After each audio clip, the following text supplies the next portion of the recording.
I want to tell you about a girl named Divine Baraga Atangana. She was 11 years old. She went to a friend's house to do her homework, not anywhere she wasn't supposed to be, not into the arms of a stranger, just a friend's house to study. She never returned home. Her friend's father raped and murdered her while his own 11-year-old son stood outside as sentinel keeping watch. Neighbors heard her scream, not one of them came. This is the world we are living in, and that is why we cannot be silent. This happened on the night of March 18th in Kwabang, Yaoundé. The man responsible, Mwaname Eric, was not a stranger. He was a neighbor, a father, someone the family trusted enough to let their daughter visit. And I want you to think carefully about what I'm about to say, because this is not a detail we can gloss over. He did not act alone.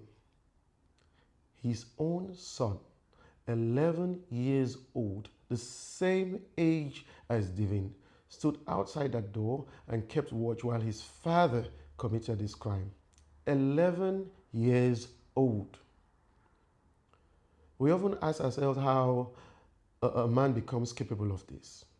But we must also ask, what kind of home, what kind of teaching, what kind of silence inside four walls produces a child who can stand sentinel at the door of his own father's evil and not run, not scream, not refuse?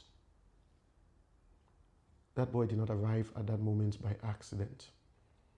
He was shaped by what he had seen, by what had been modeled for him, by what he had been taught in ways spoken and unspoken about power and about girls and about what men are permitted to do.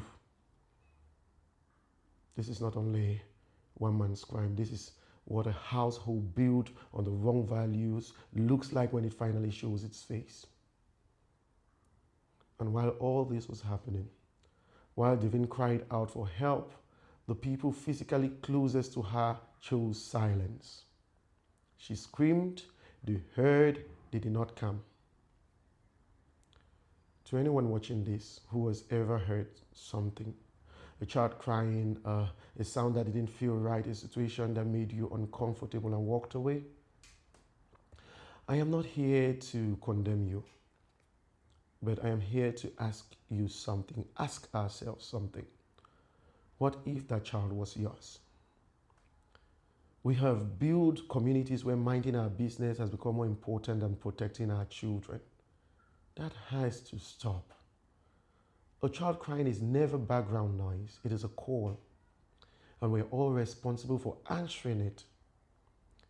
The next time something feels wrong, say something, do something, knock on the door, call for help. Because the cost of your silence may be someone's daughter. So what can we do right now? First, talk to your children today. Tell them their bodies belong to them. Tell them no adult has the right to touch them, and tell them if anything happens, you will believe them. Second, know where your children are and who they are with. Not necessarily to cage them, but to protect them. Third, share this video, please.